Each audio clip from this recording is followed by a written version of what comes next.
náà àwọn àròsọ gbogbo ọ̀rọ̀ náà ti wá ọ̀rọ̀ náà padà sí wọn kẹ́míkẹ́ gbẹ́gẹ́dẹ́gẹ́ gbogbo àwọn àròsọ ìtàn asán kàkà sí yìí síwájú sí èèyàn kò tọrùn wá mo fẹ́ ká tó kabẹ̀ náà gan èèyàn kò tọrùn wá gbogbo èèyàn ní aníbẹ̀rẹ̀ wa láti inú ìyá wa wá gbogbo èèyàn ní ìbẹ̀rẹ̀ láti ọ̀run láti wá ọ̀run náà padà kò sí nǹkan tó jọ bẹ́ẹ̀ báńkà Àìsáyà 49:5 49:1. ẹ gbọ́ ti èmi ẹ̀yin erékùṣù kí ẹ sì fi etí sílẹ̀ ẹ̀yin ènìyàn láti ọ̀nà jíjìn wá Olúwa ti pè mí láti inú wá láti inú ìyá mi ni ó ti dá orúkọ mi. báńkà Jeremáyà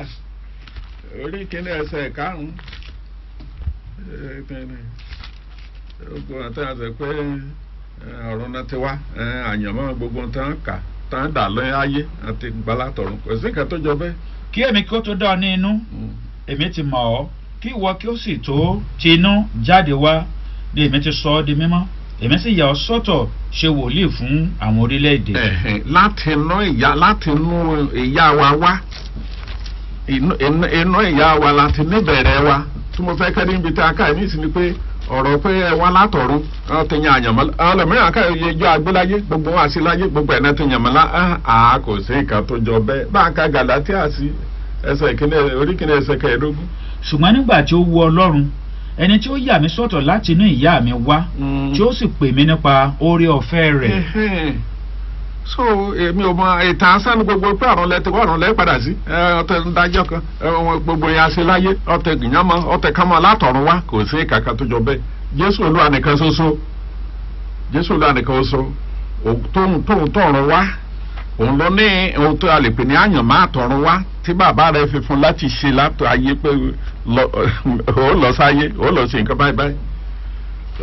ṣùgbọ́n ní tẹ́nìyàn kò sí kan tó jọ ẹ tẹ̀síwájú sí tẹ́ bá ka bí àròsọ yẹn díẹ̀ kẹ́ wá ka John 13:1-3. àròsọ tàbí ìtàn asán ni pé ènìyàn ti ọ̀run wá pẹ̀lú àyànmọ́ ohun gbogbo tí yóò gbé ilé ayé ṣe àti gbogbo ohun tí yóò ṣẹlẹ̀ sí lórí ilẹ̀ ayé àti iye ọjọ́ tí yóò gbé. Jésù Olúwa tí ó ti ọ̀run wá nìkan ló ní irú àyànmọ́ bẹ́ẹ̀ òun nìkan ní irú ọ̀rọ̀ náà jẹ́ tirẹ̀ tí ó wípé ọmọ èèyàn ń lọ gẹ́gẹ́ bí a ti kọ̀wé rẹ̀. Jésù nìkan ní ọ̀rọ̀ yẹn jẹ́ tiẹ̀ ọmọ èèyàn lọ bí a ti kọ̀wé rẹ̀ ṣùgbọ́n náà àwọn àròsọ ìtàn asán lónìí ọ̀rọ̀ náà ti á tó bá tún kú ọjọ́ rẹ̀ ló pé mi ọjọ́ Ọlọ́run ti ẹ̀kọ́ bá ti lé ọjọ́ kan ẹ lè lé ọjọ́ kan ọjọ́ Ọlọ́run bá ti dá fún ọ ti yàn àyànmọ́ látọ̀run wá àìbò lẹ̀ tẹ̀lé àyànmọ́ látọ̀run wá ikú tẹ̀ dẹ̀ sọ tó ẹlòmíì bá ikú tẹ̀ àní ọjọ́ rẹ̀ ló pé ìbò lẹ̀ rí ikú tí ò sí ní ètò Ọlọ́run fún èèyàn làwọn adájọ́ pé lọ báyìí o òye ọjọ́ báyìí lẹ́ gbé o ṣé nínú Bíbélì nǹkan ṣé ọ̀rẹ́ ẹni tó ṣé àwọn tó ti kú nínú Bíbélì yẹn ṣé oh my God no agbe 950 gbèdúsílẹ̀ agbe 970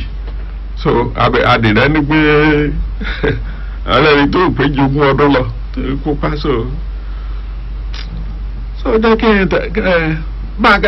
lórí pé Jésù nìkan ló ní àyànfẹ́ ẹ jẹ́ ká fi Bíbélì tì ní John 13:1-3. ǹjẹ́ kí àjọ ìrékọjá kí ó tó dé nígbà tí Jésù mọ̀ pé wákàtí rẹ̀ dé tán tí òun ó ti ayé yìí kúrò lọ sọ́dọ̀ baba fífẹ́ tí ó fẹ́ àwọn tirẹ̀ tí ó wà lé ayé ó fẹ́ wọn títí dé òpin bí wọ́n sì ti ń jẹ oúnjẹ alẹ́ tí èṣù ti fi sí ọkàn Júdásì Ìsìkáríòtù ọmọ Símónì láti fi hàn tí Jésù sì ti mọ̀ pé baba ti fi ohun gbogbo lé òun lọ́wọ́ àti pé lọ́dọ̀ Ọlọ́run ni òun ti wá òun sì ń lọ sọ́dọ̀ Ọlọ́run. Yes Jésù nìkan ni ọ̀rọ̀ yẹn jẹ́ tiẹ̀ pé ó tẹ àti ọ̀rọ̀ wa Jésù nìkan lọ̀rọ̀ yẹn jẹ́ tiẹ̀ so kí àjọ ìrékọjá kí ó tó dé wà tí Jésù mọ̀ pé wákàtí rẹ̀ dé tán tó òun ó fi ayé yìí kúrò lọ sọ́dọ̀ bàbá fífẹ́ tí ó fẹ́ àwọn tirẹ̀ ó fẹ́ wọn títí dòpin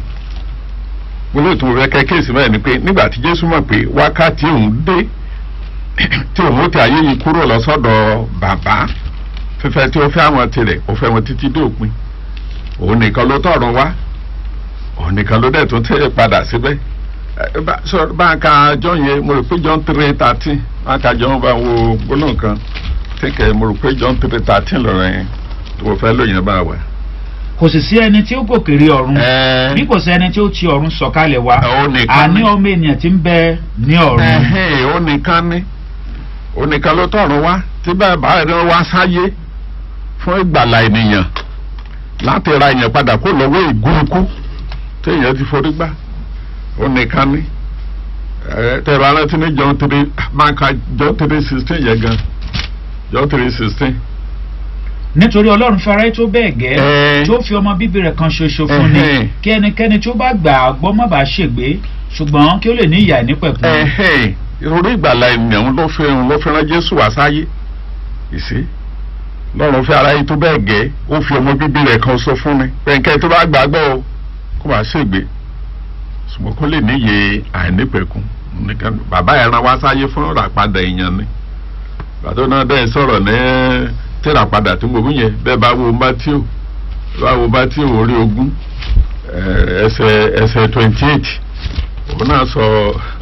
ó jẹ́ ká mọ̀ tó ń wá ṣe láyé. àní gẹ́gẹ́ bí ọmọ ènìyàn kò ti wá kí a ṣe ìránṣẹ́ fún un bí kò ṣe láti ṣe ìránṣẹ́ fún ni àti láti fi ẹ̀mí rẹ̀ ṣe ìràpadà ọ̀pọ̀lọpọ̀ ènìyàn. iṣẹ́ tí bàbá ìran látọ̀run wá fún iṣẹ́ ìràpadà ènìyàn kó lọ́wọ́ ìgún ikú téèyàn ti forí gbà ìṣe ìràpadà ènìyàn iṣẹ́ ẹ̀ ló wá síbí wá sí gbà tó sì parí iṣẹ́ ìràpadà yẹn tó padà dé ọ̀run lọ bá a lọ sínú ìwé ìfihàn àwọn ẹ̀dá ọ̀run kí káàbọ̀ wọ́n kí káàbọ̀ wọ́n fẹ̀yìn fún àṣeyọrí iṣẹ́ náà àwọn ẹ̀dá ọ̀run kí káàbọ̀ tó bá lọ wo ìwé ìfihàn orí 5 ó lè bá ń bẹ̀rẹ̀ níbi ẹsẹ̀ 9, 10. nígbà tí ó sì gba ìwé náà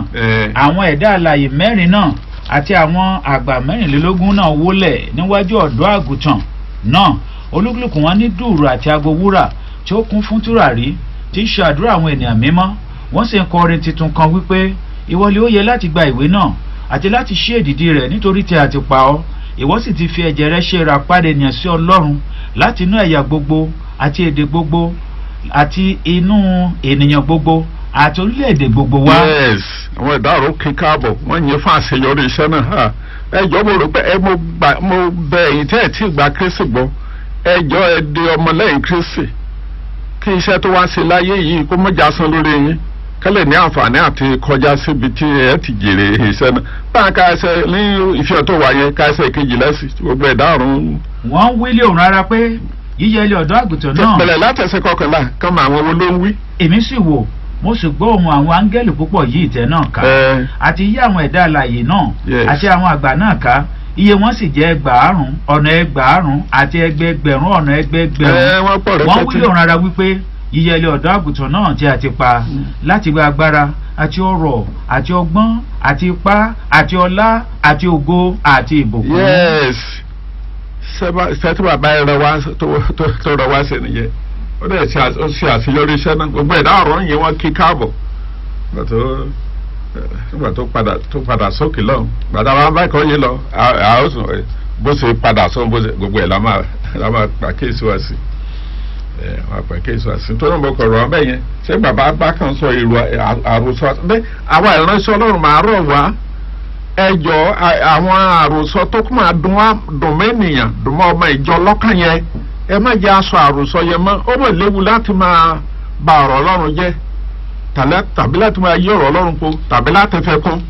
ẹni bá fẹ́ kún akọ́pẹ́ ọ̀fẹ́ kún ìyọnu rẹ̀ ẹni tó bá gbọ́ bẹ́ẹ̀ akọ́pẹ́ ọ̀mú ipa tẹ̀ kún nínú ìwé yìí káwọn àrẹsọ Ọlọ́run jọ̀wọ́ o káwọn kẹtọ́ pé kálẹ̀ mọ́ inú àwọn èèyàn dùn kálẹ̀ mọ́ pé bàbá ni ti déwé kọ̀bẹ́ ọjọ́ bàbá ni lọ́rùn ìgbọ́tẹ̀mẹ́bọ̀ bóun ni kìrìsìtà máa bàjẹ́ tó lókè lọ́hùn ohun tí ò ṣẹlẹ̀ sẹ́nikẹ́ni tí ò ṣẹlẹ̀ sẹ́nikẹ́ni gbogbo àwọn tí ẹ tó bí wa lọ bẹ̀rẹ̀ lórí Ádámù gbogbo Ábúráhámù gbogbo ọ̀nìyàn ṣàjẹ́ irú ọmọ Ádámù ẹja kéèsára ẹja kéèsára nígbà tí Jésù bá tó dé nísìnyí wa jẹ́ ká bìkan sí ká tó lọ fàyè sílẹ̀ fún ìbéèrè ibi tí Jésù Olúwa gan ti sọ̀rọ̀. Jésù Olúwa nìkan ló ti ọ̀run wá ọkùnrin ìṣáájú ti inú erùpẹ̀ wá àní ẹni erùpẹ̀ ọkùnrin kejì Olúwa láti ọ̀run wá kò sí ẹni tó gòkè ọ̀run bí kò sí ẹni tó ti ọ̀run sọ̀kalẹ̀ wá àní ọmọ ènìyàn tí ń bẹ ní ọ̀run ẹni tó ti òkè wá ju gbogbo ènìyàn lọ ẹni tó ti ayé wá ti ayé ni a sì máa sọ ohun ti ayé ẹni tó ti ọ̀run wá ju gbogbo ènìyàn lọ ó sì fún wọn pé ẹ̀yin ti ìsàlẹ̀ wá èmi ti òkè wá ẹ̀yin jẹ́ ti ayé èmi kì í ṣe ti ayé yìí. yes yes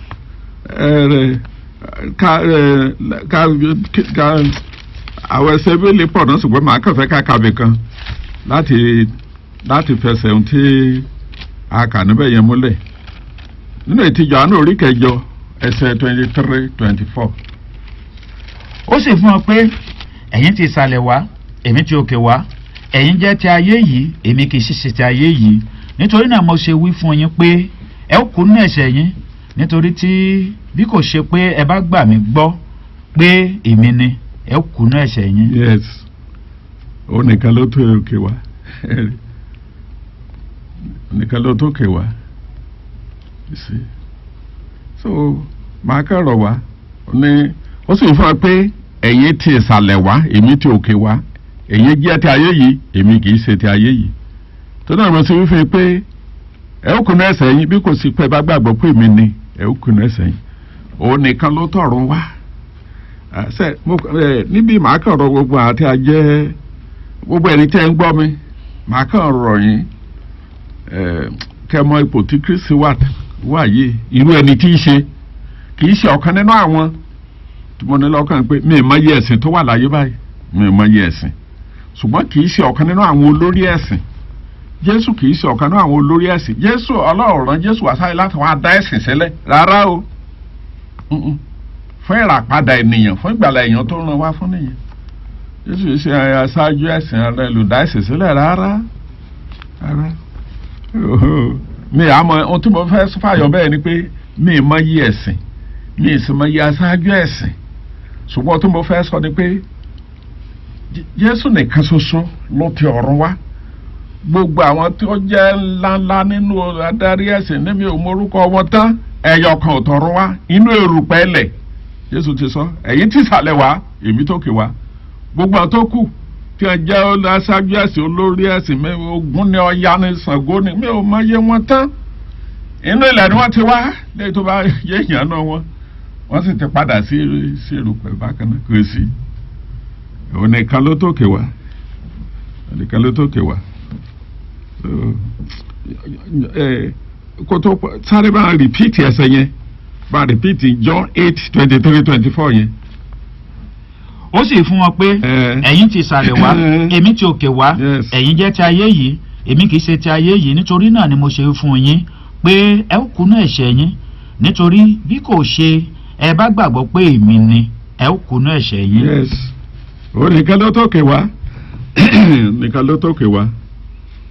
nìkan ló tókè wá tọ̀dọ̀ bàbá wa tí bàbá rẹ̀ wọ́n ra wá sáyé kẹ́ mo ti sọ fún ìgbàlà ènìyàn fún ìràpadà ènìyàn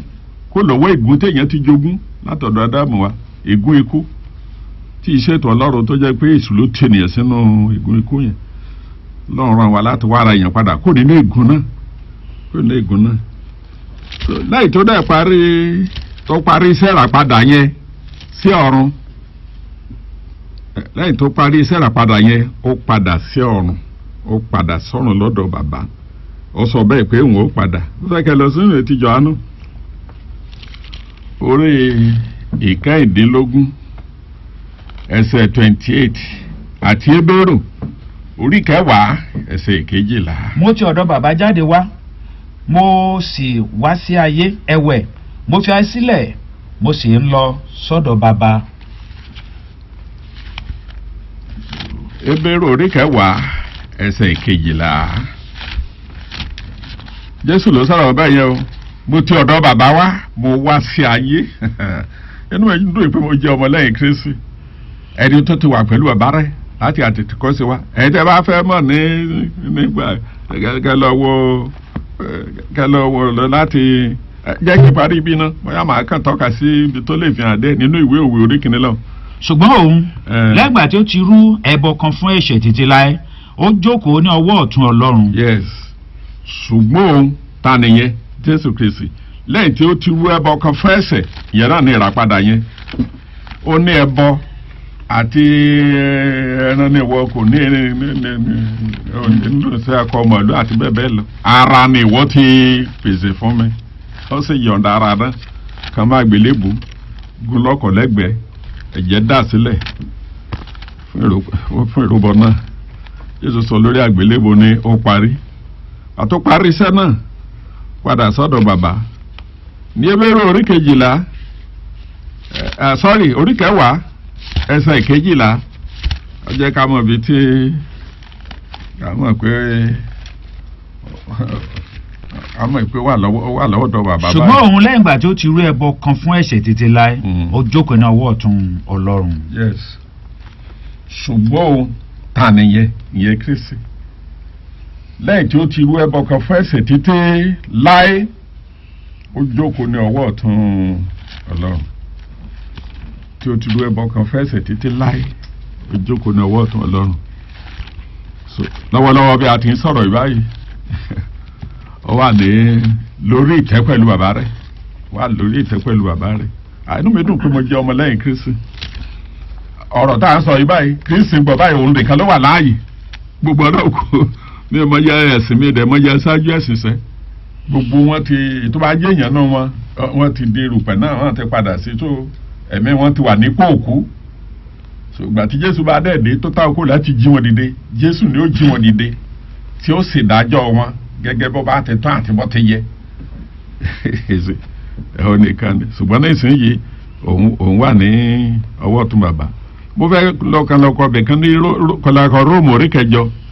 ẹsẹ̀ 33 34 inú mi dùn ìpòmójọ́ ọmọlẹ́yìn Kristi. ta ni yóò ha ka ohunkóhun sí ọrùn àwọn àyànfẹ́ Ọlọ́run ìyà ṣe Ọlọ́run tí ń dáre ta lẹni tí ń dẹ̀bi ìyà ṣe Kristi Jésù tí ó kú kẹ́sà kúkú wípé tí a ti jí dìde kúrò nínú òkú ẹni tí ó sì wà lé ọwọ́ ọ̀tún Ọlọ́run tí ó sì ń bẹ̀bẹ̀ fún wa. Yes. ẹ má gbàgbé àti kàdé bẹ́rù pé lẹ́yìn tó parí iṣẹ́ tán ó jókòó ní ọwọ́ ọ̀tún Ọlọ́run lókè lọ́hùn. so náà dẹ́sẹ̀ náà tún fìdí ẹ̀ múlẹ̀ pé ta ni ó yà wá kúrò nínú ìfẹ́ ta ni ó hàn ká kó ń sọ̀rọ̀ àyànfẹ́ Ọlọ́run ó ní ìhà sí Ọlọ́run tí ń dáre ta ni ó da ta ẹni tí ó ń dáni lẹ́bi ìhà sí Kristi Jésù tí ó kú tí a sàkókò wípé tí a sì jí dìde ibi tí mo lọ gan tí mo fi wá síbi lélẹ̀ kúrò nínú òkú ẹni tí ó sì wà láàyè tó wà lé ọwọ́ ọ̀tún Ọlọ́run tí ó sì ń bẹ̀bẹ̀ fún wa tí mo fẹ́ kórè nìyẹn tí inú mi fi ń dùn pé mo jẹ́ ọmọlẹ́yìn Kristi máa rọ gbogbo ẹ̀yin tẹ́ ń gbọ́ ẹ jẹ́ ká di ọmọlẹ́yìn Kristi kákan gbàgbé ọ̀rọ̀ ẹ̀sìn mi mọ iye ẹ̀sìn tó wà láyé lúkúlùkù ló dẹ́ ẹ̀sìn tẹ ọgbọ́n ọjọ́bọ̀ tẹ́lẹ̀ ọmọ tí kérédé ó dẹkùn tẹ. sẹ́ni ẹ̀kọ́ yìí tí a bẹ̀rẹ̀ lónìí gan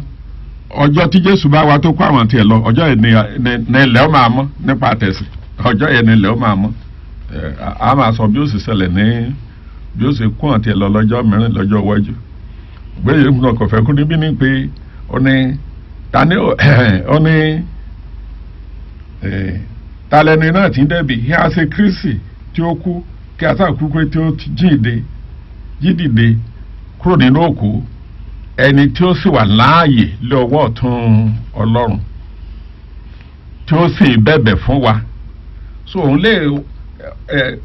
àwọn tó bá jẹ́ tiẹ̀ ní ìsinyìí ó lè bá bàbá sọ̀rọ̀ nípa wọn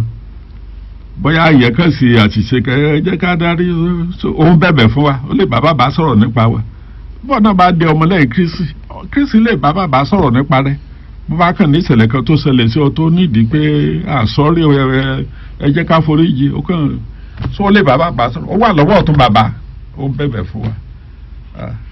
máa kọ̀rọ̀ ẹ̀yìn tí ẹ gbọ́ ìbádà kó di ọmọlẹ́yìn Kristi ẹ bá dé ọmọlẹ́yìn Kristi fún àǹfààní ara ẹ̀ ní o mi ò sọ nísìnyí pé fún àǹfààní ara ẹ̀ fún ìyè ànípẹ̀kún wa àti kálẹ̀ kan níjọ́ 3:16 tó bá gba ọmọgbọ́n níyè àìnípẹ̀kún tó bá sì gbàgbọ́ yóò rí ìyè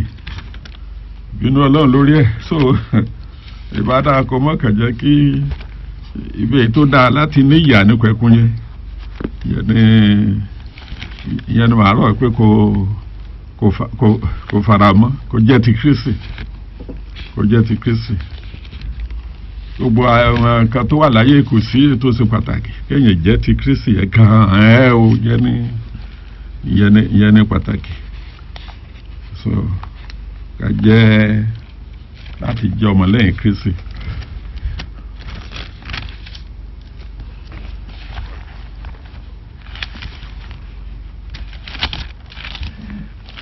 Yes.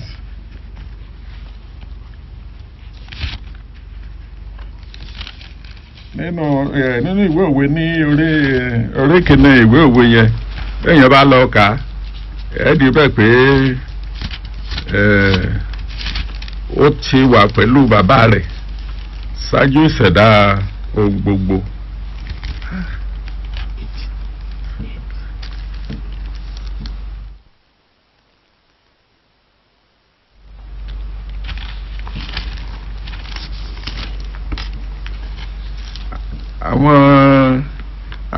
àwọn iṣẹ́ tó wà bẹ́ẹ̀ pọ̀ mo kàn fẹ́ wo ibi tí àbákàn kàńbẹ́ tó dé kan sí pẹ̀lú ohun tí mo ní lọ́kàn pé láti ìpilẹ̀ṣẹ̀ ló ti wà pẹ̀lú bàbá rẹ̀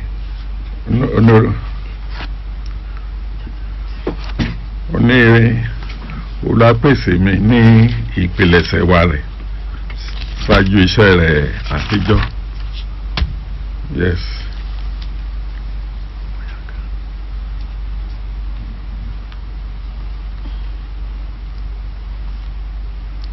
So,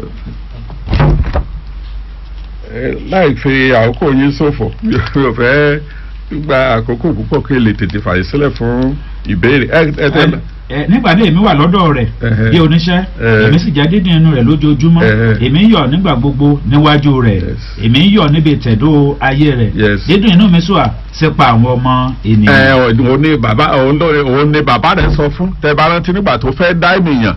ní Genesis lọ́hùn ó ní wá jẹ́ kí a dá ènìyàn ní àwòrán wa ọmọ rẹ̀ ló sọ fún ìgbà náà wá jẹ́ ká dá ènìyàn ní àwòrán wa ó sì dá ènìyàn ní. Olúwa pèsè mi ní ìpilẹ̀ṣẹ̀ ìwà rẹ̀ ṣáájú iṣẹ́ rẹ̀ àtijọ́ ó ti yàn mí láti ayérayé láti ìpilẹ̀ṣẹ̀ tàbí kí ayé kí ó tó wà. òun lẹni àkọ́kọ́ tó wà pẹ̀lú bàbá rẹ̀. nígbà tí ọ̀gbun kò sí àti bí mi nígbà tí kò sí orísun tí ó kún fún omi ká tó fi ìdí àwọn òkè ńlá sọlẹ̀ ṣáájú àwọn òkè ni a ti bí mi. òwe orí ìkẹjọ ẹsẹ̀ 25. so bó ti jẹ́ ní ẹ̀mọ́ kan sọ yẹn bá kẹ́dá kó di ọmọlẹ́yìn Kristi ó wà pẹ̀lú bàbá rẹ̀ nígbà ìṣẹ̀dá gbogbo pátá ó tó wà lọ́wọ́ ọ̀tún bàbá báyìí nísìnyí ó nìkan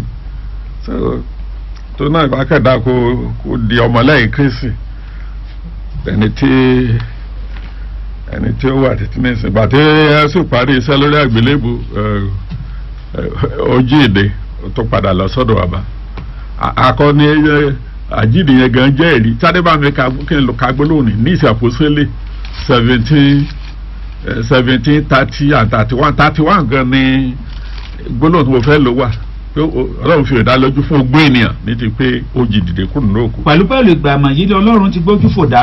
ṣùgbọ́n nísinsìnyí ó pàṣẹ fún gbogbo ènìyàn níbi gbogbo láti ronúpìwàdà níwọ̀n bí ó ti dá ọjọ́ kan nínú èyí tí yóò ṣe ìdájọ́ ayé ní òdodo nípasẹ̀ ọkùnrin náà tí ó ti yàn nígbà tí ó ti fi ohun ìdánilójú fún gbogbo ènìyàn ní ti pé ó jí dìde kúrò ní òkú. ìdánilójú sódò yẹn ó fi ìdánilójú fún gbogbo ènìyàn pé Jésù ni ẹni náà nípa àjíǹde rẹ̀ kúrò nínú òkú. Olúwa mo gbàdúrà ìwọ̀n tí a sọ yìí jẹ́ kó yé gbogbo àwọn olùgbọ́. àmín. jẹ́ kó dàpọ̀ mọ́ ìgbàgbọ́. àmín. jẹ́ kó dàpọ̀ mọ́ ìgbàgbọ́. àmín. Jésù ní ìbá ṣe pé mo ti wá kí n ti bá wọn sọ̀rọ̀ ó ní wọn kì bá tí ní ẹsẹ̀ oníṣùgbọ́n báyìí o wọn di aláìrí wí fẹsẹ̀ wọn ìwọ tó bá gba Kristi gbọ́ báyìí kí ló fẹ́ sọ báyìí àti gbàgbọ́ so ìbádà kó gbàgbọ́ bá kó dáa kó gbàgbọ́ èmi ò bọ́ sọ̀rọ̀ ẹ̀sìn o ṣùgbọ́n mò ń sọ̀rọ̀ ẹni tí Kristi ṣe ó fi Kristi hàn olùwàjọ oore ọ̀fẹ́ láti gbàgbọ́ tó òfin níjẹ̀bi ọ̀rọ̀ yìí làmá ṣàfihàn fún wọn. àmín. lórúkọ Jésù mo gbàdúrà. àmín.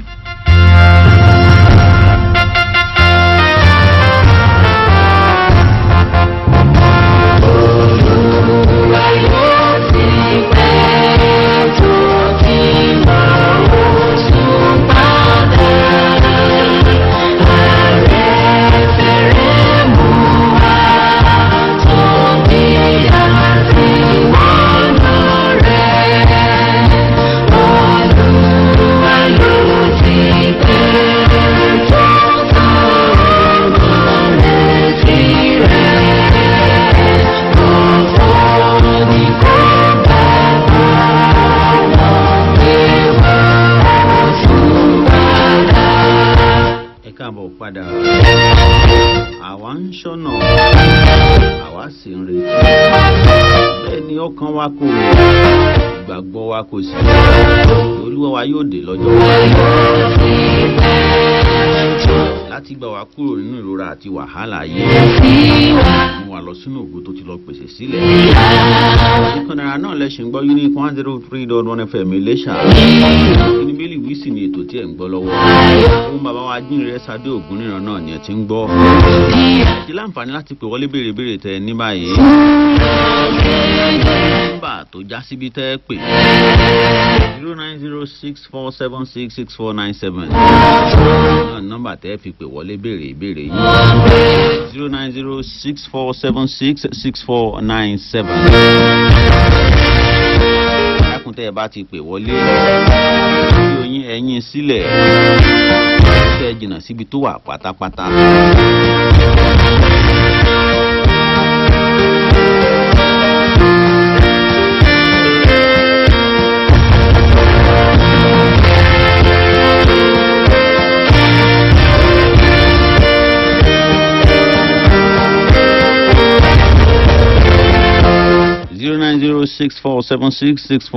09064766497.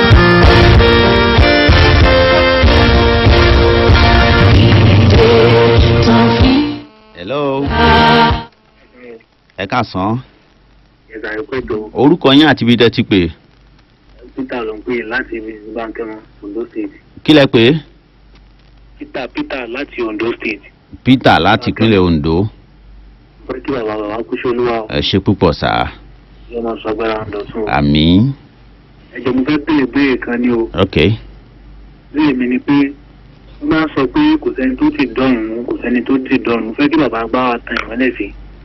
Ìgbà tí Jésù tó kú tó bá olè méjì lórí àgbélébùú, ọ̀kan ní ọwọ́ ọ̀tún àti ọwọ́ òsì. Ó sọ fún ìtọ́wà lọ́wọ́ ọ̀tún ẹ̀ pé lónìí ni ìwọ yóò pàdé mi ní Paradísè. Ẹ̀jọ̀ mo fẹ́ kí bàbá wa tan ìmọ́lẹ̀ sí àárín yẹn. Ọ̀dà ẹ ṣé púpọ̀. Mi ò mọ̀ bóyá bàbá gbọ́ ìbéèrè wọn yẹn yé dáadáa. Wọ́n ní bá ti ń sọ pé kò tí ì sẹ́ni nǹkan tó dé ọ̀run pé ọ̀kan lára àwọn olè méjì tí wọ́n kàn máa gbélébú pẹ̀lú Jésù ṣèlérí fún pé lónìí ni ìwọ wà pẹ̀lú mi ní Paradísè pé bó ló ti wá jẹ́ ṣé kìí ṣe ọ̀run ló lọ lọ́jọ́ náà pẹ̀lú ìlérí tí Jésù ló wá ṣe fún. òkú tí ní Jésù sọ̀rọ̀ yẹn ìsàlẹ̀ ló wà ìsàlẹ̀ ní ibi tí Jésù sọ tó pè ní Paradísè ìsàlẹ̀ ní gbogbo òkú máa ń kọjá sí tí wọ́n kọjá sí so ibẹ̀ ni Jésù náà dẹ́ sọ̀kalẹ̀ lọ nígbà tó náà kú lórí àgbélébùú kó tó gòkè lọ òun náà kọ́ sọ̀kalẹ̀ lọ ẹ̀rọ tí pé akọ pé lẹ́yìn ọjọ́ kẹta ló tó jíǹde ibo ló wà fún ọjọ́ mẹ́ta kó tó jíǹde ìsàlẹ̀ ló wà so lẹ́yìn tó jíǹde tán ló gòkè lọ sọ́run gbà tó gòkè lọ sọ́run ló wá sọ́run kẹta di Paradísè sọjọ́ tó jíǹde yẹ ó kó àwọn tí yóò yẹ fún ọ̀run nínú àwọn òkú mẹ́nìyàn mẹ́mọ́ tó ti kú ó kó wọn kúrò ní ìsàlẹ̀ ó kó wọn lọ sí ọ̀run kẹta ṣùgbọ́n èyí tó sọ fólè yẹn lọ́jọ́ yẹn o lónìí ni ìwọ wà pẹ̀lú mi ní Paradísè ìsàlẹ̀ ló lọ ń gbà náà o kì í ṣe ọ̀run o ìsàlẹ̀ ló lọ ẹ rántí pé ìgbà tó pe Sámúẹ́lì jáde ìsàlẹ̀ náà ti pè jáde kò tí ẹ sí àríyànjiyàn bẹ́ẹ̀ ìsàlẹ̀ ní gbogbo òkú máa ń lọ tí mo ti ń sọ̀rọ̀ yìí ẹnikẹ́ni ò tí ì dọ́rùn. Mo nígbàgbọ́ pé ẹ ti rí dáhùn sí ìbéèrè yín ìyẹn tí ó béèrè 09064766497. ẹ lọ ẹ káàsán. Ẹ káàsán sà. Orúkọ yín àti ibi tẹ́ ti pè é. Samuel Ekenda láti Ìdó Èkìtì state. Ẹ ṣé púpọ̀ sà. Ẹ̀jẹ̀ mo kàn sáfẹ́ dúpẹ́ lọ bàbá Ọlọ́run àmọ́ bá mi dúró ti bàbá àtẹ̀yìn náà o. Àmín Jésù. Ṣé ìkéde kan tó kọ ìwà ń yà mí lẹ́nu gbà owó pásítọ̀ ká mọ̀ nígbà kọ́kọ́rọ́ jíìpù ọ̀gbógun wá ẹni bá ti pè láàrin ìṣẹ́jú márùn-ún ní àná ṣé kìí ṣe báìbù tí bàbá ń kà iná ń kà ní. Ẹ jọ̀ọ́ bàbá ẹ túbọ̀ mọ àwa tí ẹ̀ ń pèsè ọkọ̀ wa fún ìjọba Ọlọ́run ò ní bọ́ lọ́wọ́ wa o ẹni bá létí kó gbọ́ nǹkan tẹ́ ẹ sọ ẹni bá dẹ̀ wù náà kó gbọ́ Ọlọ́run àdúró sì yín bàbá God bless o. Àmín ẹ ṣé púpọ̀ sà 09064766497 kẹ́sì jẹ́ kí ìbéèrè yín kó mọ́mọ́ ní ṣókí bí àwọn tí wọ́n pè ṣáájú ti ṣe torí àkókò. Hello ẹ káàsán. Hello hello tọ ẹ ti láǹfààní láti pè wọlé síbí ṣùgbọ́n a ò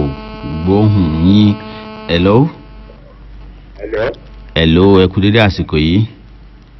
bàbá ẹkú iṣẹ́ olúwa. orúkọ yín àti ibi tẹ́ ti pè sà. nípa ìdòwú ni láti ìlú ìmẹ̀sílẹ̀. ìmẹ̀sílẹ̀. ó bẹ̀rẹ̀ ni mo bẹ bàbá lórúkọ ọlọ́run ò ní ti nílẹ̀. àmín. èmi tí mò ń sọ̀rọ̀ ọmọ ìjọ àbùdá ni mo sì gbóhùn mẹ́ pé bàbá dá ìjọ yín sílé ilẹ̀ sí i à ń bẹ̀rẹ̀ lórúkọ ọlọ́run á dé yìí. àmín. dà ẹ ṣe púpọ̀ sà ẹ ṣe púpọ̀ sà wọ́n gbé ìgbésẹ̀ lórí ẹ̀ láti ìlú ìmẹ̀sílẹ̀ 09064766497 hello tọ́ kó tó di pé máa gbé ìpè mìíràn ẹ jẹ́ kí n tún rán wa létí ìpàgọ́ ìpéjọpọ̀ Christ Second Coming 24 sí 27 oṣù kejìlá ọdún tàwa náà èyí lórí ilẹ̀ pàgọ́ wọn tó wà lọ́nà Òṣogbo ìyẹn nílùú Ìdómìnà sí láti ọjọ́ 24 sí ọjọ́ 27 oṣù yìí. hello sir. ẹ káàsán. ó dára fún yín. àmì orúkọ yín sà. ọpọlọ bàbá ò ní jọba o. àmì. àwọn èèyàn lóòótọ́ là ń kí bàbá kíkí yẹn wọ́n fi síbì kan àmọ́ tí bàbá ti ṣiṣẹ́ yẹn wọ́n sì gba èrè rẹ̀. ìbéèrè orúkọ mi ni òní wálé láti Ọ̀wẹ́nà Ìjẹ̀ṣà Ọ̀ṣun state. ẹ ṣe. ìbéèrè tí mo fẹ́ bẹ̀rẹ̀ ni wípé ṣé àyànmọ́ wà torí wípé ó sọ wípé àyànmọ́ ẹ̀ ọlọ́run dá mọ́ ni nílé ayé kúmọ̀ sí báyìí ṣé àyànmọ́ wà.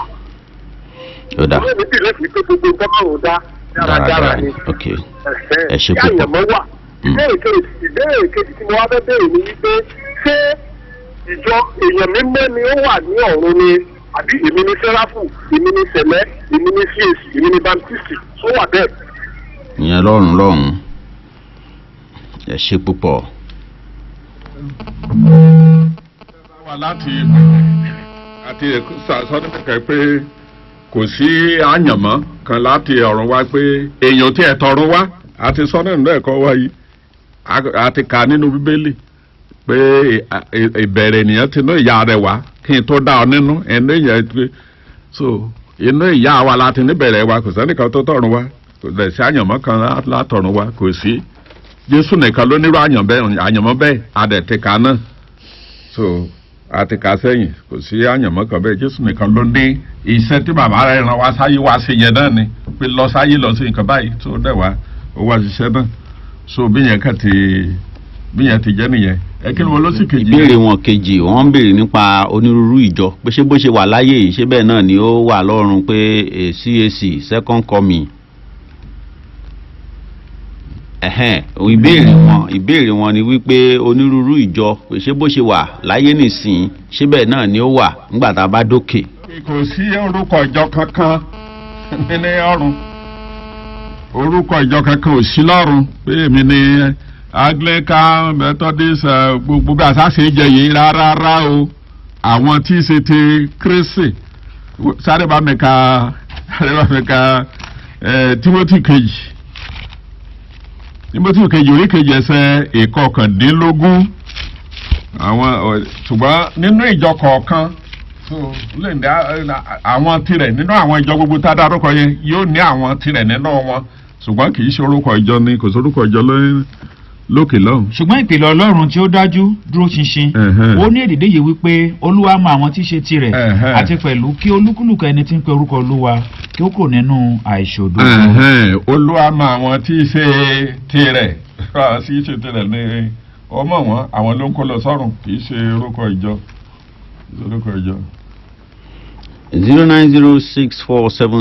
09064766497 a sì ní ìṣẹ́jú bíi mélòó kan sí i láti dáhùn sí ìbéèrè yín. hello ẹ káàsán. arábìnrin Olúfúnkẹ́ Emmanuel láti ilé Ifẹ̀. ìbéèrè yín mà. ìbéèrè ni mo fẹ́ béèrè ní ìwé oníwàásù orí kẹfà ẹsẹ̀ kẹta yẹn. oníwàásù. orí kẹfà ẹsẹ̀ kẹta. orí kẹfà ẹsẹ̀ kẹta. ó sọ pé ẹni tí a kò bá sin òkú rẹ̀ tó ní ọmọ ìtẹ́ni ó sàn jù lọ. ok kí bàbá bá wa ṣàlàyé lórí ẹ̀. ok ìbéèrè kejì ni wípé tí èèyàn bá wà tí wọ́n bá nígbàgbọ́ tí wọ́n bá fẹ́ kópa nínú àwẹ̀jẹwẹ̀mu lẹ́yìn ìgbà tó bí èèyàn bá kú. Ṣé èèyàn lè darapọ̀ máwọn ọmọ ìyá èèyàn tó kù láti wo aṣọ àǹkó bí aṣọ ẹgbẹ́jọdá yẹn dípò ẹsẹ̀ ń bẹ̀ ìbéèrè yìí. ok ẹ ṣe púpọ̀. ní ti ìbéèrè yín àkọ́kọ́ pé ẹni tí ó kú tí a kò sìnkú rẹ̀ pé ọmọ ìsẹ́nu sàn jùlọ ká bo ènìyàn mọ́lẹ̀ ló ń jẹ́ ìsìnkú ká bo òkú mọ́lẹ̀ ló ń jẹ́ ìsìnkú tí wọ́n bá bí ọmọ òòjọ́ báyìí kan bímọ lóòjọ́ ní rábíkú tán bí yẹn pé èèyàn bímọ lóòjọ́ ó kú tàbí ó kú ní ẹtí ẹbí wọn kàn ní jù sí títì kájà máa jẹ́ kékeré kan máa jẹ́ wọn á lọ bò mọ́lẹ̀ kájà má bàa jẹ́ wọn á lọ bò mọ́lẹ̀ kẹlẹ́dẹ̀ má bàa jẹ́ ṣùgbọ́n òkú tó bá yẹn darúgbó tó ní gbogbo tán ọjọ́ ọba ọjọ́ ìjòyè tó bá wá òkú tán bá bò mọ́lẹ̀ ìyẹn níbẹ̀ ni pé ọmọ ìsẹ́nu ó sàn jù lọ sóka bo òkú mọ́lẹ̀ ló ń jẹ́ ìsìnkú sáré bá ń lọ sí Jeremiah 16 ọlọ́ba ka ẹsẹ̀ bíi méjì ń bẹ̀ òun ló jẹ́ ìsìnkú o ká bo òkú mọ́lẹ̀ ló ń jẹ́ ìsìnkú báńkà láti bí ẹsẹ̀ kẹrin. wọn kò ikú àrùn a kì yóò ṣọ̀fọ̀ wọn bẹ́ẹ̀ ni a kì yóò sì sin wọn wọn ó sì di ààtàn lórí ilẹ̀. òkú tó wá di ààtàn lórí ilẹ̀ tẹ̀síwájú. a ó sì fi idà àti ìyàn run wọn àti òkú wọn yóò di oúnjẹ fún ẹyẹ ojú ọ̀run àti fún ẹranko ilẹ̀. òkú tó bá di oúnjẹ fún ajá méje kẹlẹ́dẹ̀ méje òun ni òkú tí a kò sìn o. ìyẹn ti dáhùn ìbéèrè yẹn báyìí ká lè fàyè sílẹ̀ fẹ́ lómìíràn. ìbéèrè wọn kejì wọ́n ní tí èèyàn bá pàdánù òbí ẹ̀ tí òun sì ti gbà láti mọ́ kópa nínú àwẹ̀jẹwẹ̀mu ṣé èèyàn lè bá wọn rà ń kó pé wọ́n dáṣọ àjọ dáṣọ. kọ́ mọ́ bá wọn sì kankan bẹ́ẹ̀ ohun gbogbo tó jẹ mọ́ bí ayọ̀ yẹn kọ́ mọ́ bá wọn sí rárá kéèyàn múdúró rẹ̀ bí lọ́ọ̀tì ṣe múdúró rẹ̀ ní Sódómù àti Gòmárà so akọ́nípa ti Sódómù pé òun kàn wà láàrin wọn ni nípa ti lọ́ọ̀tì pé ní Sódómù òun kàn wà láàrin wọn ni kò bá wọn ṣe bí wọ́n ti ń ṣe gbàtọ́ lọ́dọ̀ ìfẹ́ mú ìdájọ́ wá sórí Sódómù àti Gòmárà ọ̀rọ̀ áńgẹ́lì ẹ lọ mọ ọgbẹni yẹn jáde ń bẹ òun kàn wà bẹ́ẹ̀ ni ṣùgbọ́n kò bá wọn ṣe bí wọ́n ti ń ṣe torí ẹni tó bá fẹ́ mórí bọ́ nínú ayẹyẹ òkú àríyá òkú yìí kó múdúró rẹ̀ bíi ti lọ́ọ̀tì ìlú àwọn bẹ́ẹ̀ ni Jésù ó kó lọ sọ́run wọn lè bá Kristi ní jẹ́ ní Friday Saturday tí Kristi gan káànú lókè tọ́lọ́run káànú àkọ́pẹ́ inú Ọlọ́run òdì tí kò ẹni tó kú Jésù náà ní òun náà káànú ẹ̀mí máa ń káànú lókè àwa ń jó nísàlẹ̀ èṣù dààmú ẹ̀ka tó ń ṣe torí òun ló mú eégún yẹn wá sórí ènìyàn òun ló mú eégún yẹn wá gbogbo inú ẹ̀jẹ̀ ẹsẹ̀ mi ṣe gan nísìn ó ṣe wọnú ìjọ gan kò tí ì tá àádọ́ta ọdún ẹbí àwọn tó bá jágbà wò tá a sọ òkú wọn jẹ ọ̀fọ̀ náà ní ìjọ fi bẹ̀rẹ̀ abími sínú ìjọ ni ọmọ ìjọ ni mo bá ọ̀fọ̀ ni mo bá nínú ṣọ́ọ̀ṣì àríyá òkú bá mi ní ṣọ́ọ̀ṣì ni abími sínú ìjọ ni bàtíìsì ni mí CAC ló bí mi CAC ni ó bí mi sí bàtíìsì ló wò mí dàgbà so mi ò bá àwẹ̀jẹwẹ̀ mu nínú kankan gbogbo ẹ̀rọ èṣù ló sẹ̀ mú wọlé kò tí jogójì ọdún lọ báyìí tí èṣù mú wọlé so kó má bá wọn ṣe kankan o tí wọn bá dẹ̀ wá ń sọ̀rọ̀ sí kó fàyọ̀ gbá kó fàyọ̀ gbá kó mọ̀ rí talẹ́tì èmi náà kó fàyọ̀ gbá gbogbo tí wọn bá wí ni kó fàyọ̀ gbá Jésù ní alábùkún fún ni yín nígbà tí wọn bá sọ gbogbo sí yín nítorí òtítọ́ ó ní ká máa yọ̀ ó ní tí ní ìjọba Ọlọ́run so bó ti jẹ́ nìyẹn. 09064766497. Hello, ẹ ti já síbí o. Tọ́ 09064766497 náà ni ẹ fi pè béèrè tẹ́ bá ní hello.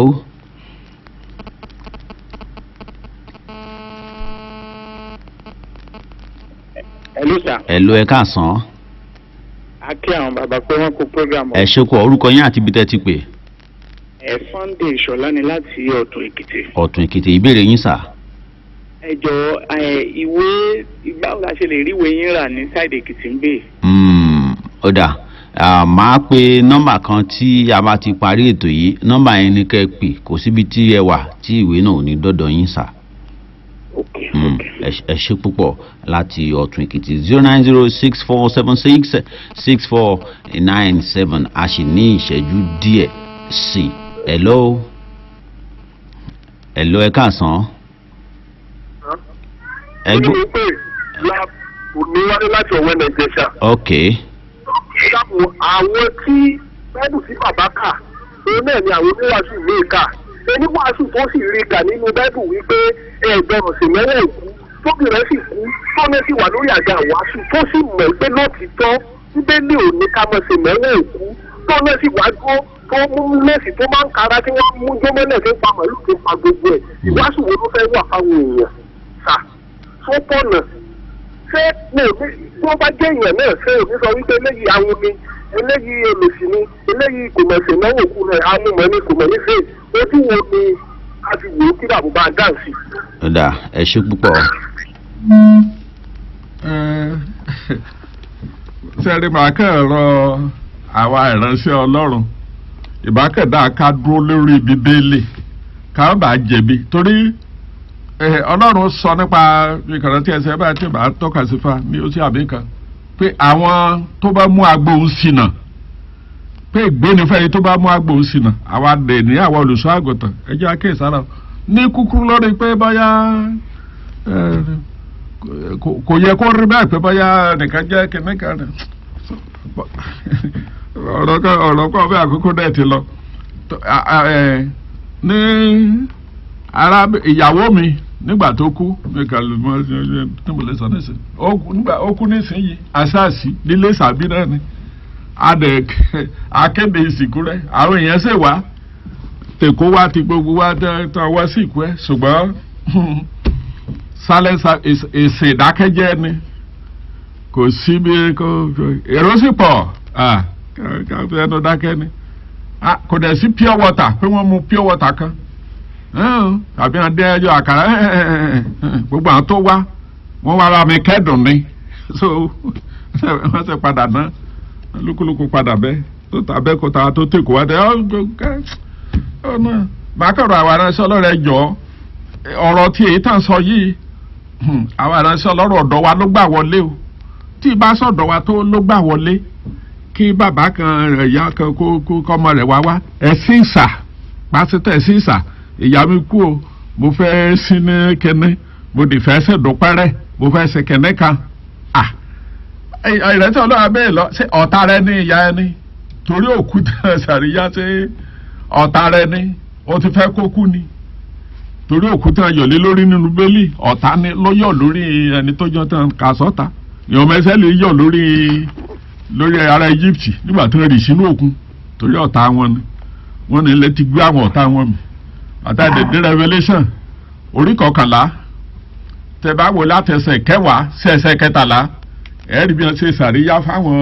òkú ẹni ọlọ́run 3 kan bíbí iná ọlọ́run dẹ̀ ṣe wá sórí wọn jáwọn tó kú sí abẹ́rẹ́ ìjẹ́wọ̀n tó bí bóyá 7,000 àbí kan ló kú lábẹ́ ìbínú yẹn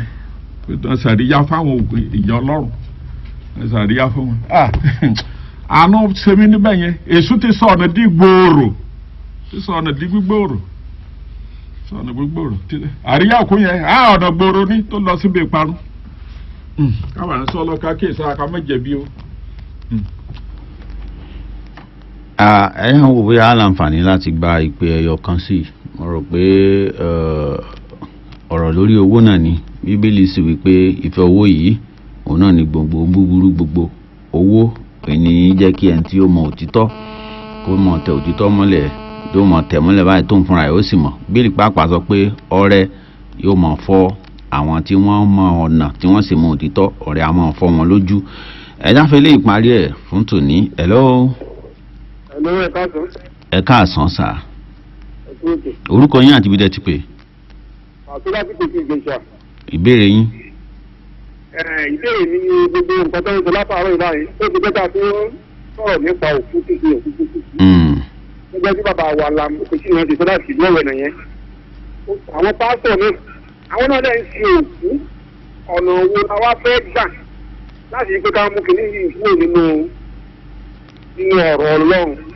káwọ́ òkú tuntun wọn kúrò torí bí bàbá náà ṣe sọ sí báyìí wọn lọ́wọ́ baptist làwọn tàbí sì pé bóyá nípa òkú tuntun yẹn ni bàbá gan ṣe kúrò ní baptist wọn sọ lọ dá ìjọ sí wọn sílẹ̀. gẹ́gẹ́ bẹ́ẹ̀ ni ṣe sọ ni o bẹ́ẹ̀ ni ṣe rò lọ́kàn ti tèmi. ó yé mi sà. èmi wá ń béèrè lọ́wọ́ bàbá báyìí wípé kí la lè ṣe nípa òkú tuntun tó fi jẹ́ pé àwọn pásọ̀ yẹn jẹ wọn nílé tí òkú mú ìgbà tó fi jábà àwọn bá kú tàbí kí àwọn bá kú. ó dà ṣé tí pásọ̀ bá sọ fún wa ní ṣọ́ọ̀ṣì lè máa ṣe ó tó ti jẹ́ bí ọ̀rọ̀ ibi tèmi kí bàbá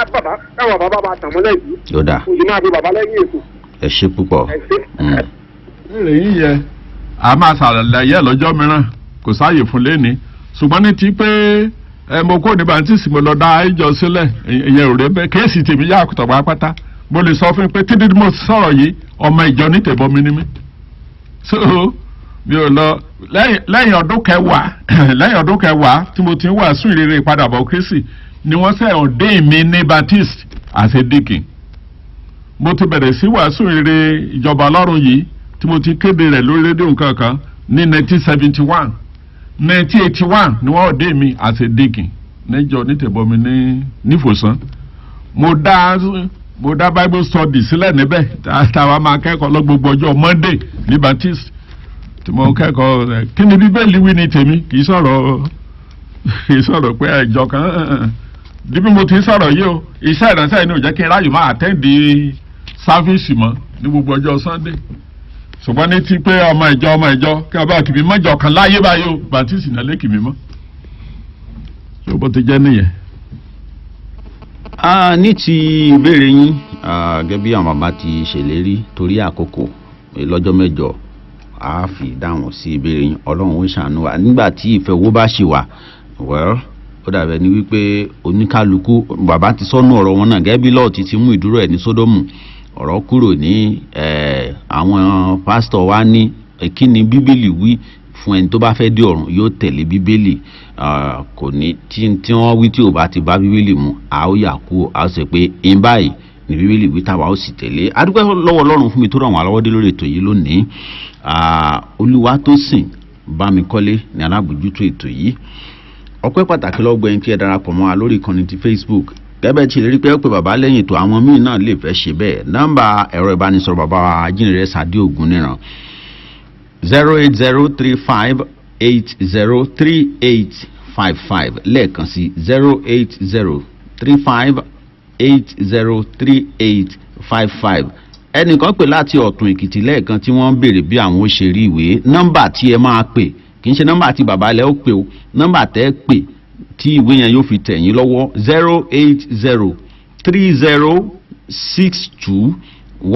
08030621283 fún iye àwọn tó bá ní ìfẹ́ láti ní ìwé yẹn lọ́wọ́ 08030621283 ìránṣẹ́ Ọlọ́run Sunday Awoniyi tó fi mọ́ ìránṣẹ́ Ọlọ́run Olúwadámiláre Kẹ́hìndé àjọ wà lórí ètò yìí fún tọ̀sán tòyìn ni fún mi níyì onígbògi JP ló kọ tèmi lọ́jọ́ mẹ́jọ lónìí ire àtayọ̀ láàfin pàdé títí dìgbà náà mo fi ń lórí ọ̀fẹ́ Kristi lọ́wọ́ ẹ ṣeun o ẹ kú etí ìgbọ́